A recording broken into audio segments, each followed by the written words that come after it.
Hello, everybody. Welcome to the latest episode of Two Wizards and a Mic, where a couple of old dudes talk about D&D and how you can have a better game at the table. And today, you're in for a treat, because I have questions. Many questions. But how are you, sir? Pretty good. Pretty good. Yeah. Living the dream. In the dream. For a little context, we both injured ourselves somehow, and that's just what age does. And so we've had to take a week and a bit off, but we're here now. And luckily today Pearls. I was actually working on fish maps and mead maps. Yes, it's really funny. I'm gonna share those on the screen because those are hilarious. So this is let's see. There we go. So this particular tab is this one here. And his comment, just like he said, I'm working on fish maps and mead maps. I think this is the mead map, or is this the fish map? This is No, the it fish map. says right there, fish map.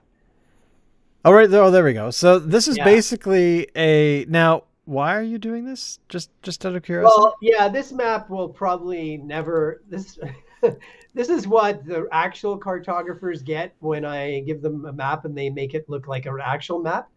But Nice. we have one supplement we haven't finished for the world of Mir.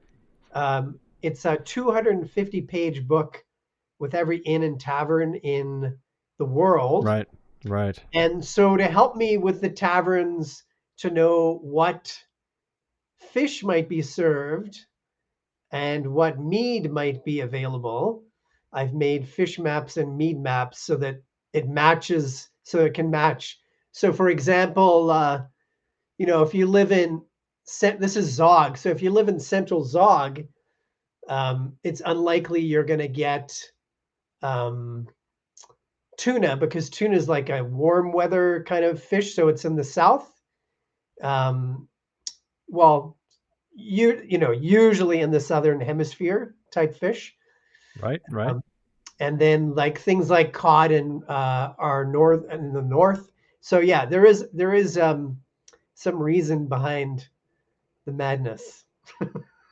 Well, I gotta say, it's very cool because you have. I mean, where's the mirror one here? So Mir is like a place where I think for the bulk of our playing Mhm. has been here, and I would never have considered at all as running a game anything about any of this detail.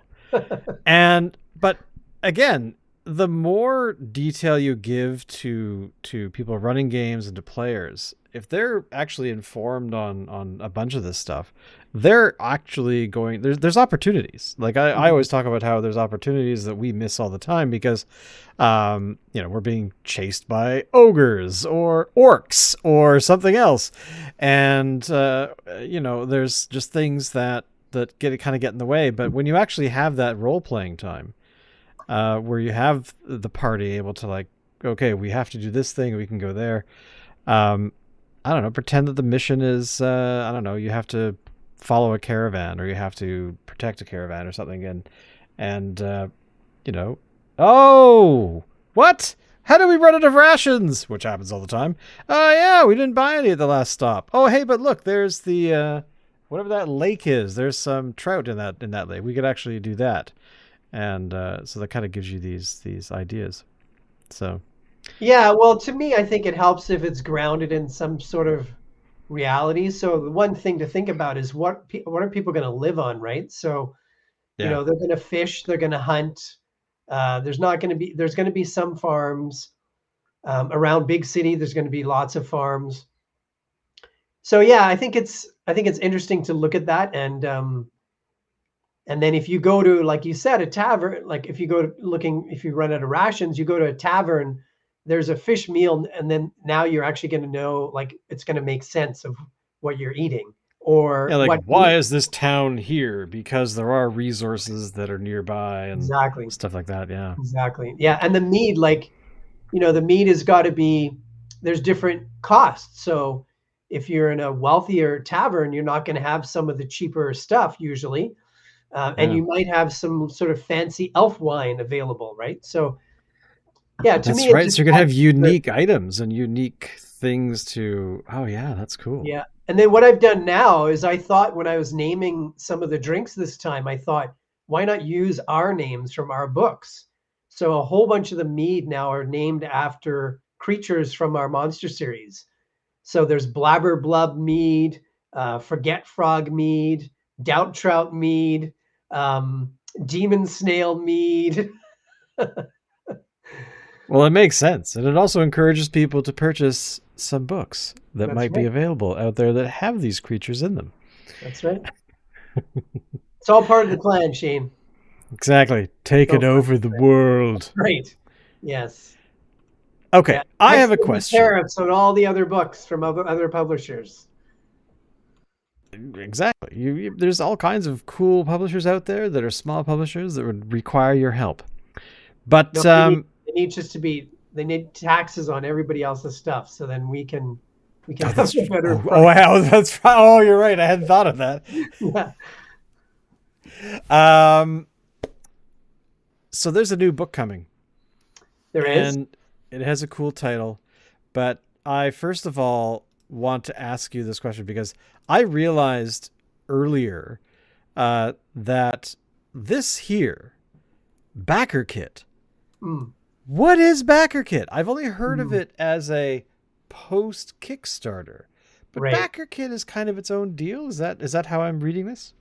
Well, I should first say quickly the other two adventures, the Mushroom King book, the proof just got mailed, the newest proof to the office. So I would Sweet. expect within the next week and a half, 2 weeks that we start ordering those books. So most people should get them um, in March.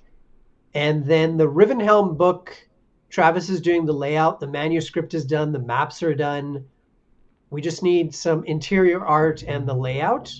So what I would Nice. expect the PDF to be ready probably mid to late March. So those are the first two adventures. The new one, yes, Ghosts of Wrath, is not going to be crowdfunded on Kickstarter. We are going to BackerKit now because they started their own crowdfunding probably, I'm going to say, a year or two ago, I think. And yeah, we wanted to change. They run things a bit differently. And yeah, we, we're looking forward to it. How is it run differently? How does it mean that people that are supporting projects have different features that they can interact with or Yes, yes, that's exactly what it means. It's way more interactive. Like you can have live streams, you can have polls with the backers before and after. Yeah, there's a lot more interactivity. Um, yeah, we think there's more options. We already use BackerKit for part of our fulfillment and the add-on section, like you said, after the Kickstarter. So now it's all going to be tied together. So at the very beginning, when the Kickstarter launches, which in this case is in about 3 weeks, on 18 days, 14 hours, 13 minutes and 41, 40, that's right, 39. February 25th. So in this case, when it launches, the page will actually have the add-ons all there right at the beginning, instead of you Oh, that's having to cool. wait until the Kickstarter, the funding phase is over. So yeah, we're, and they're working really closely with us, which is not what happened in Kickstarter. Um, the people at BackerKit. So yeah, and there'll be a lot more advertising, and yeah, we're really excited. We think this is a very different kind of adventure than the first two. The first two, obviously, were slightly humorous in a way. If you have a mushroom army invading the surface world, there's a bit of there's some Fey elements to it. Although in general, it's your classic D&D adventures. This one, a little more dangerous in some ways, more mysterious, and yeah, some really classic elements. So this is actually going to be on Mir too, instead of on Zog. The first two adventures were in Zog. This is back to Mir, where, like you said, we started our adventuring actually. So a smaller continent, and it's the other two adventures were in big cities. This is going to be on a really isolated coast where there's a village nearby. It's like one of those, coasts with a really high cliff, like in the UK or in Ireland, and or Northern California. And Right, right. so there's some people who've spotted a ghost ship at night off the coast, and Nice. rumors are starting to spread. People are missing. Um, we actually provide an opportunity this time for characters to start with an occupation, start as characters already involved in a story. You don't have to choose that. You can just use your regular characters if you want. But and then, as you can tell by the cover, there's a large undead theme this time. So Right. yeah, something's coming to the coast, and what it does is it ties in the history of Zog and Mir, about why people came to Mir from Zog, why they stopped coming, who were the first people who came to Mir, because not all of them were farmers and priests and hardworking people. Some were horrible people or dangerous people, or so you're going to find out about some of the history. And yeah, in some ways, I'd say this is like Pirates of the Caribbean meets The Walking Dead meets The Goonies. Yeah. I was actually, when you mentioned off the coast, like Northern California, my brain was like, but a little further north.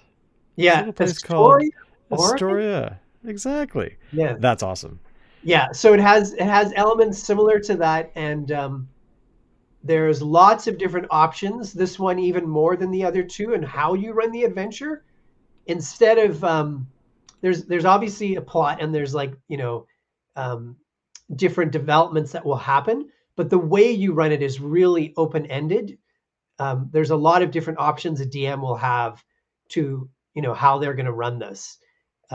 Like at the beginning, I would suggest most characters, if they're smart, they're going to run for their lives when this adventure begins. But that's not the only thing you can do. But that is one possible way of doing it. And then yeah, and we're going to have new monsters as we usually do. It's going to be the same size as the first two, so pretty big, like 72 pages. Yeah, that's one of the new creatures. So that's a That is cool. skeleton crab. Yeah, What and then is this this guy one? is like, this is one of the so they're all undead, these ones. This is an undead Oh, wow. creature. Yeah, it's made up of like parts of deceased sea creatures, and Oh, it actually walks. bizarre. Yeah, it walks along the bottom of the ocean, but um, it can come onto the land as well. So that's a wave walker. Yeah, and then the third one is the most bizarre. So it's a kind of octopus type creature, but a smaller version that climbs onto the heads of sailors, kills them, and then takes over their body. I like that one. Now, this one here, Yeah. this is part of the same adventure? Yeah, so this is the leader of who's on the ghost ship, and depending on what level you play, he becomes a different character because we have low, medium, and high options again for the adventure. So you play Right. the low level adventure. He's a spellcaster. Um, the medium probably going to be a demi lich, and then the high level a lich. But you'll notice something unusual about his steed. His steed is a new creature as well. And do you notice how Really? it's riding on the ocean? Oh, it's walking on water. Yeah, Or running in this case. yeah, it's galloping along Oh. the water. Yeah, Oh, that's cool. yeah, And then, of course, let's go over here to the title. right. So, the Ghosts of Wrath. The I ghosts like of that. Wrath. Yeah. It's one of those ones where you just kind of you know what you're getting into when you look at that sort of Yeah, title. I think it gives it gives you a pretty good idea of what's to come, the title and the image. and again the rumor of this ghost ship, and yeah, so there'll be characters that are based on land in the village, and a few of the there's some farms nearby. There's also a castle, a ruined castle nearby, and then all of these elements combine to give you, multiple um, stories that you could choose, and then obviously there's the main theme going on as well. Now, to me, um, this one came out of nowhere. Uh, how long have you been working on this particular adventure? Because in my brain, it's been all about mushroom, mushroom, mushroom. Right. Um, were you just secretly working away at this one in the background and just not mentioning it that often, or? Yeah. Well, although although what happened as I built World of Mir was there, it has hundreds of adventure hooks there, right? oh, totally. And when I started to build, like we began with that Mir continent in the center of the world. So one of the first things I did after, I realized the game was going to go on for a while, was I had to develop a, reason why there are people on Mir. So the first thing that happened was that they came from a much larger continent, and they migrated, most of the, like the humans migrated from Zog to Mir. And then I had to work out, when did they come? Why did they stop coming? Because if they kept coming, Mir would be more populated. Um, so, and then again in Mir, the oceans are very dangerous to Yeah. traverse, and so there is a lot of stories that I built in Mir that connect to this adventure. So when I was looking for, I have about a dozen adventures I'm looking at for the next 3 years or so, including last year, and this was one of that first group where I thought that would be a really good story, and we want to change it up. Like we've done these two Fey creature underworld city adventures. This is totally different. Um, and the one after this is completely different than this.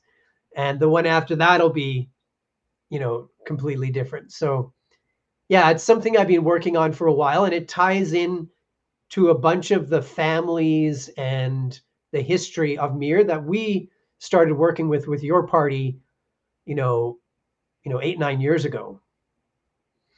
Funny you say that because Google Photos just sent me some reminders of pictures of these. What are they? They're unpainted figures, and I looked at them and I'm like, the date is like, I'm like, I started playing with Andrew back. Holy crap, that's a long time ago. Yeah. Yeah, I think it's almost 10 years with the group. And you remember we did run one campaign in Mir in the Southern Territories, which is really barren area, isolated, there's not much in the way of wealth. So the whole campaign began with these really poor characters. They were lucky to find like gold and silver pieces for treasure. There weren't many magic items in the treasure, and it was a very dangerous campaign. That was the one that your barbarian Raven began in. Ah, Raven. So Those are the this days. this is the same area. This is starting around the same area. Very similar, yeah, very similar spot. And some of the themes from that campaign that we did, which went all the way to 20th level, are in this story. Oh wow, So that's cool. you'll recognize parts of it more than you did with the first two adventures, because those are in a continent that we haven't played for that long in there. Like we've played maybe, a year or two in Zog, where Mir we played in for, we played in almost 10 years.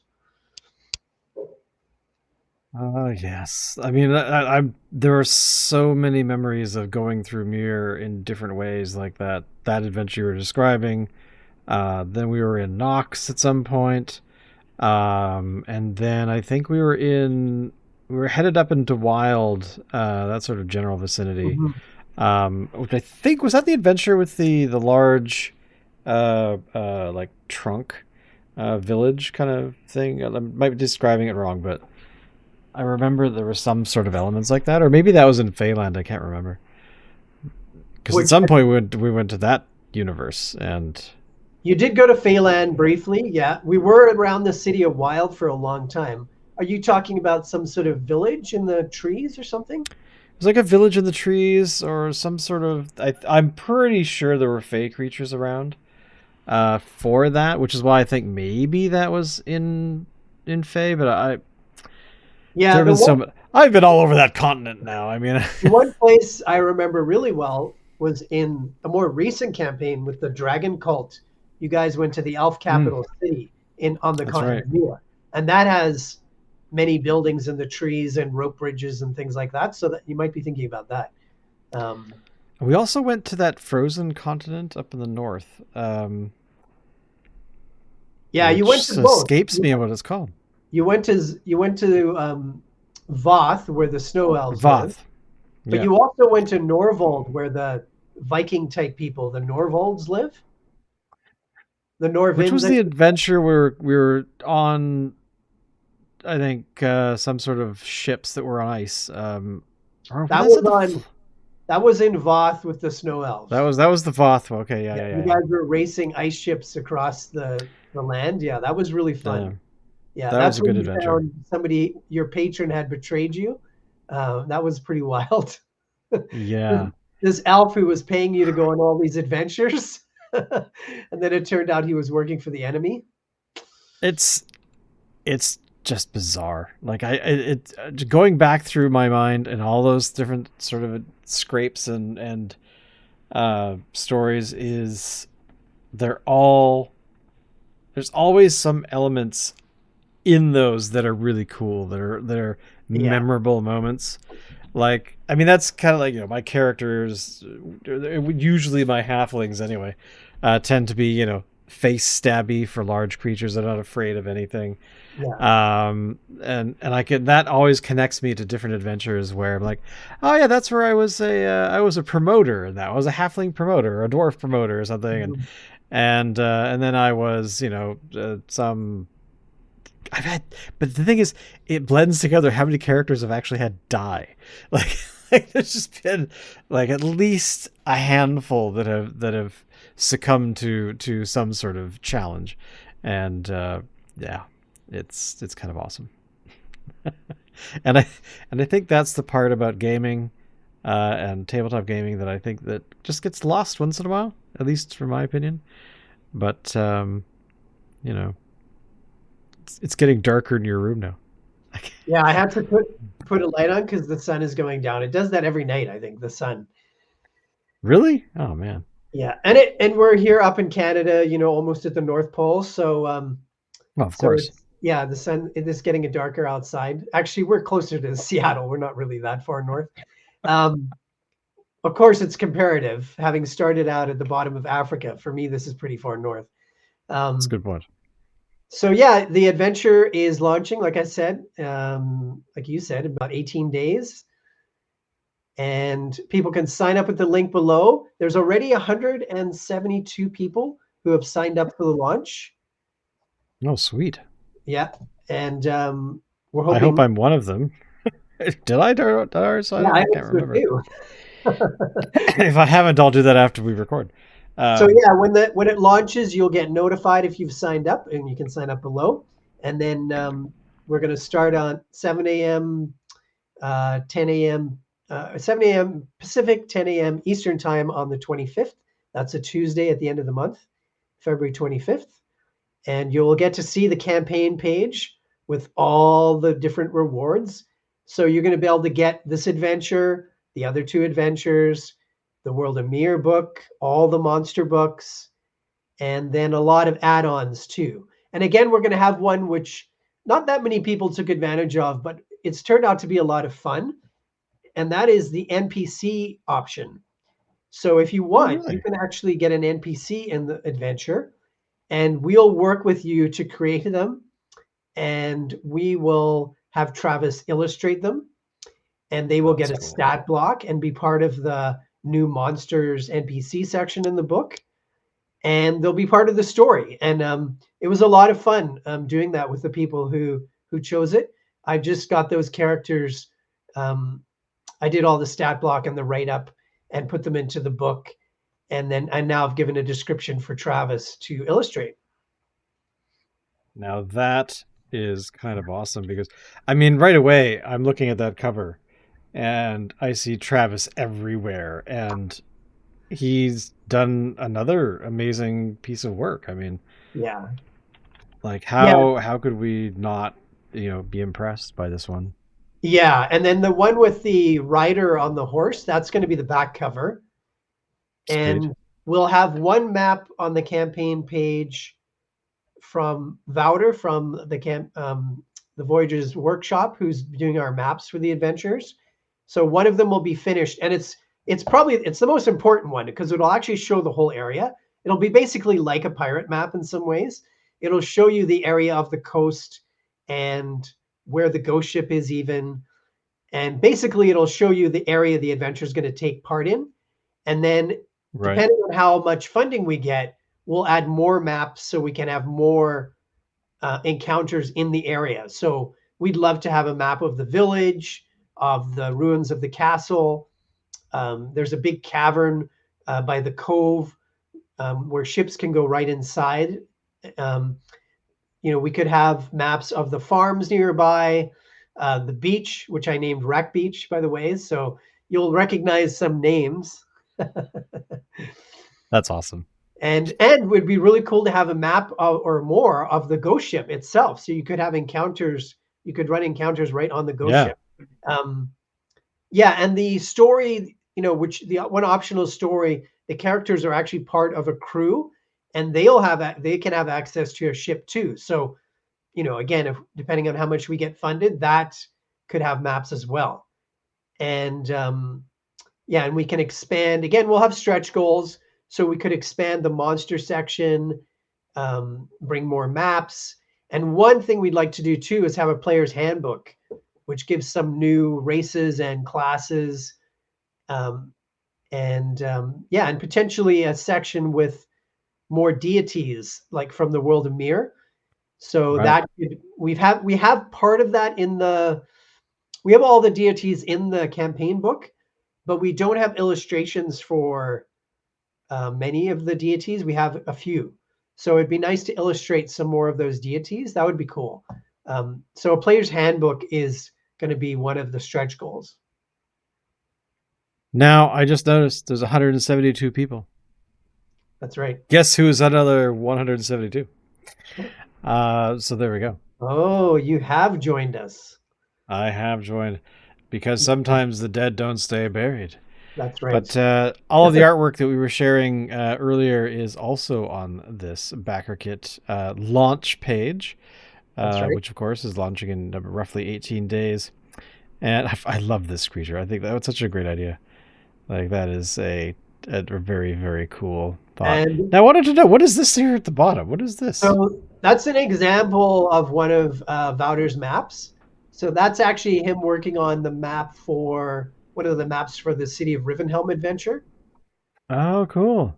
So yeah, Oh, right, Voyager's Workshop, right at the very yeah. bottom there. Yeah, that's awesome. So we'll show some examples of his work, but we'll also give you on that page the campaign when we launch the campaign. As I said, there'll be a map of the area for the Ghosts of Wrath adventure, so you'll actually get to see, where's this adventure going to take place. Nice. That is kind of that's actually very nice. I like that a lot. So, are you as excited about this adventure as the other ones?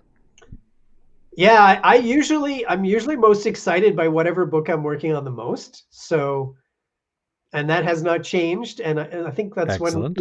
that's the reason why I'm doing this, um, is that it's a lot of fun and we get to produce something creative that can maybe inspire people's games or give them some more tools. Even if you don't use all of the adventure, we give you lots of extras because we give you NPCs and monsters and we give you tables in the back. So there's NPC tables in this adventure. There's going to be treasure tables and magic item table, like new magic items.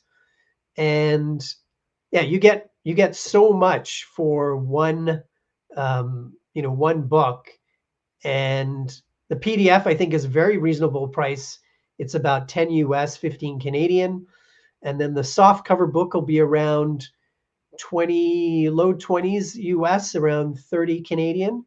And then we will give the hardcover version as an option too. And Right. yeah, and then we have our digital package, which is going to be a really, really good deal. It's going to be about 20 US, and you'll be able to get um, this new adventure as a PDF, along with all of our monster books for PDFs for around 20 US. That's a Oh, really good nice. deal. Yeah. Oh, I'll say.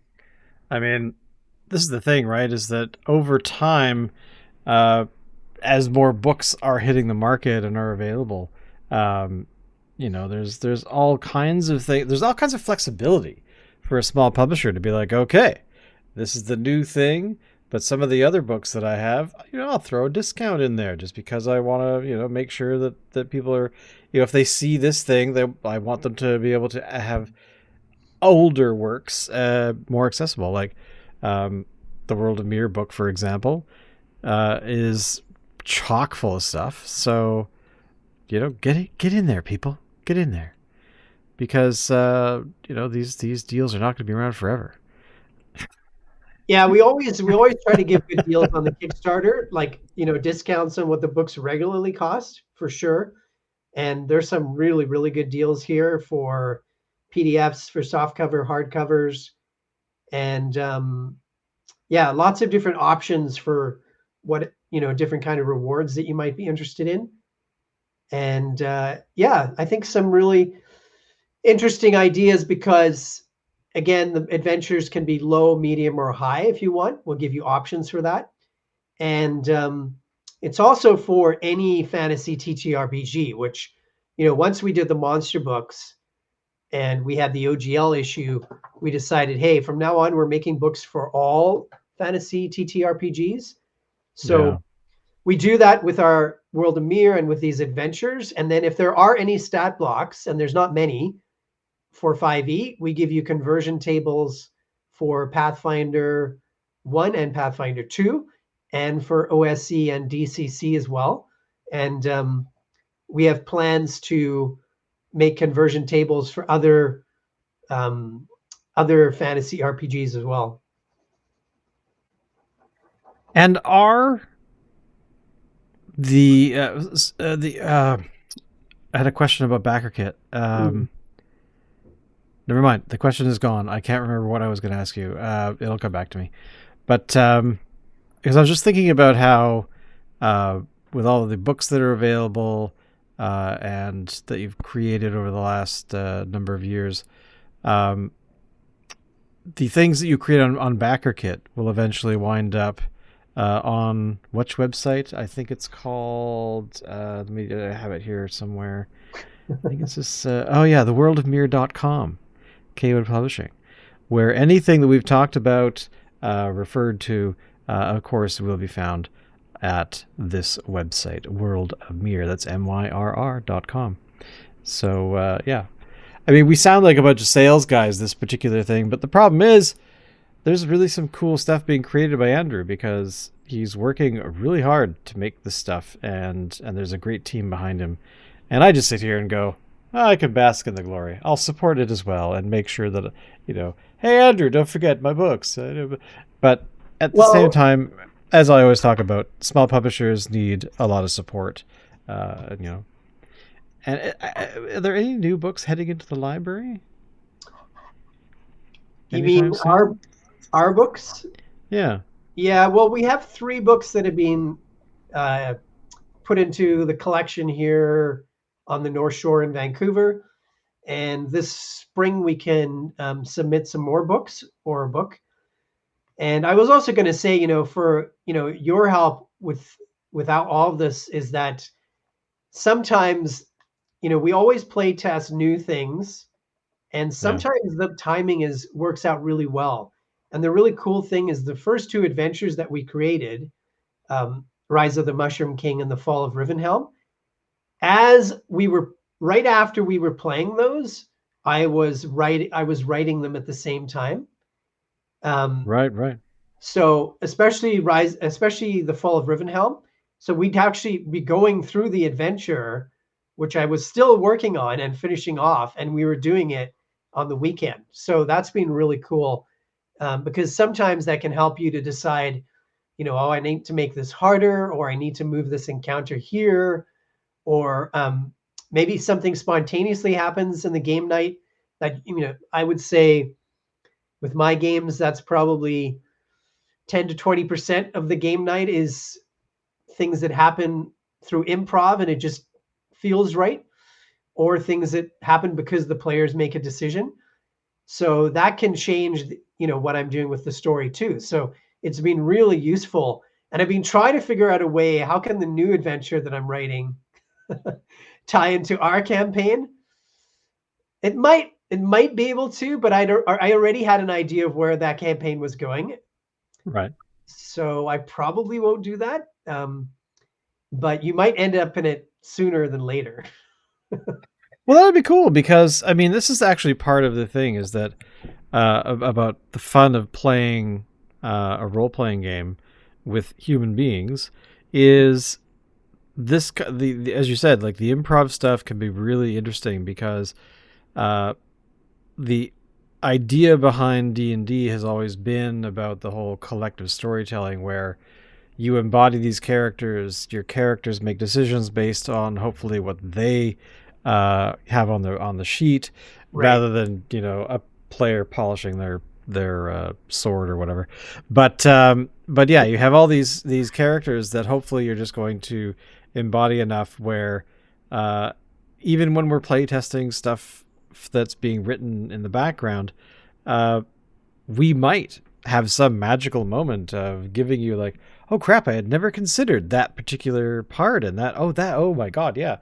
So and I think that's the power of all of it. Like it's just something that I enjoy immensely, where we don't have to feel like we're being led down a particular story path, Right. Right. because all the stuff you've created has always had that flexibility.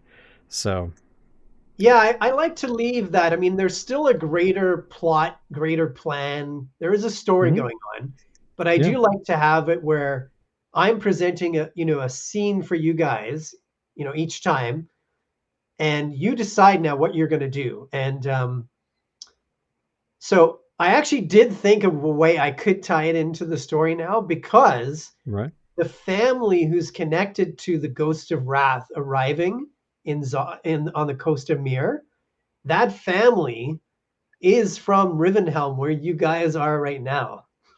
Oh, interesting. So I Okay. could actually do it. It does actually make sense. Um, yeah, there is a way to do it, and that would be neat if I kept giving you access to the newest adventure that was getting written, because, like you say, you know, it does help me to come up with, one of the things you want to do is to get rid of the stuff that's not important and that doesn't work, right? Yeah, yeah, Even if exactly. you're not doing an adventure, when you're telling a story, right? You want to get rid of that stuff that's not necessary or doesn't add something, right? Even in a sentence, it's the same as you can go from the macrocosm to the microcosm, because even in a sentence, you don't want words that don't need to be there, but certain words can help so much, right? Well, So exactly. Like it's I always think of it this way.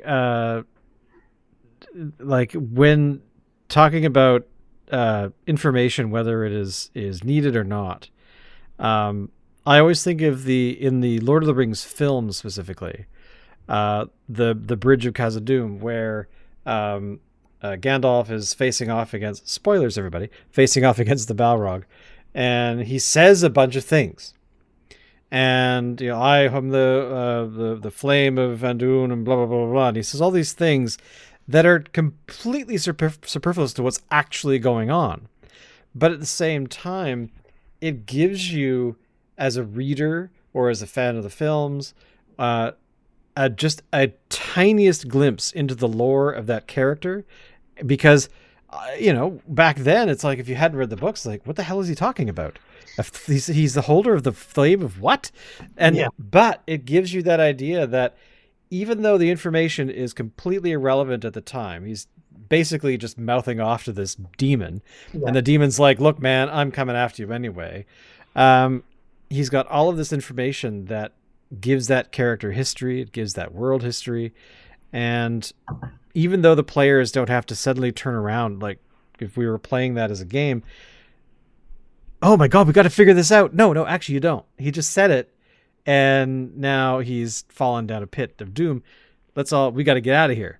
That kind of stuff. It doesn't like just it just gives you flavor. It gives you some stuff that you could look at later, or you could ask at the next village. You could do what you like. All of these things, and but if he said like I was a fry cook at Burger King in 1978, that would be like, oh geez, that totally didn't work. I'll get rid of that part. yeah, yeah. And they might not have hired, they might not have hired a Balrog in the to Yeah, be exactly. so it wouldn't really line up. Yeah.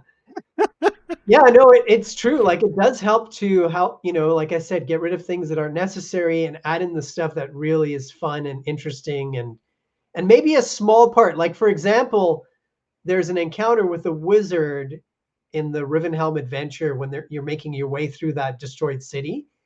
And the Right. way it played out in our game was quite interesting, and it was way more ominous than what I expected. So now when I could tweak that encounter a bit to add, make sort of take advantage of that. Um, I didn't realize how it would come across I didn't realize it would be such a threatening situation, but Right. it does add a nice flavor to it. And yeah, so it definitely is interesting to have that when you're in this creative process. Yeah, because there are certain That's things. actually important. The Yeah, creative process, yeah. yeah, it does help for sure. And there are some things that you don't need to play test. Certain like if you made a monster and it's very similar to another creature, it's going to work as long as it works mechanically. That's fine. Right. But yeah, it does help because you're always trying to figure out which is the best adventure flow and how do you want to present that so that it's the easiest for the DM. Yeah. So yeah, and that I want to change that. Like the first two adventures were quite different the way they flowed. This one is going to be another again, like I said, the most likely thing the players will want to do is have their characters run for their lives at the beginning. And that would probably be the smart move at first. I'm So looking forward to that. I think that's a fun way to start an adventure. You're just first level, things have just begun. What are you doing? Let's get out of here. Well, especially since, there's the elements of like tropes and things like that you want to avoid. And I think one of the tropes for parties is they go directly because they're heroes. They go directly in to try and defeat the big bad. Yeah, And there are times where you don't want to do that. You yeah, see them and you go, "Oh crap." And you might not want to go charging in there right away, but a lot of players, that's the kind of, we yeah, got to get them. No, no, no, you don't. Um, yeah. but again, You're right, that could cull the party down, if they really want to do that. for sure, for sure. Like a real warrior, not like an amateur or whatever, but a real warrior, a real hero would make some kind of plan, right? Unless they have What planning? right? Like if somebody's in danger or if you need to save somebody, okay, but if you need to save yourself, that might be good in the meantime and fight another day. And that's basically how this adventure begins. And I think that's a fun uh, way to do it because it's also different than the first two, which were, they, you kind of gradually, especially the Rise of the Mushroom King, that one you kind of get deeper and deeper and deeper and deeper, literally into the story. And Rivenhelm to a degree too, although there's quite a bit of action at the beginning. It's not as much as Ghost of Wrath. Ghost of Right, Wrath is right. going to be like, intense at the beginning. Probably very intense beginning and very intense ending. And I think that will be a fun adventure. Well, I'm looking forward to it because I like. Who doesn't like a good story? Who doesn't like listening to stories? Who doesn't like playing stories? Like in tabletop gaming in general. I mean, it's kind of awesome. I'm looking forward to it. Sounds So, good. as always, everybody, everything we've talked about, everything that we've referred to, there will be links down in the thing, or over there, who knows where. But somewhere you will find all of the information that you could ever want. And hopefully, you've learned something fun today. We kind of nerded out, just about gaming and stuff. But we'll see you next week with, more pearls of wisdom, because that's what we do or something. And by the way, we don't take ourselves too seriously either. So we'll see you all next week. And thank you again, sir. Later. Thank you.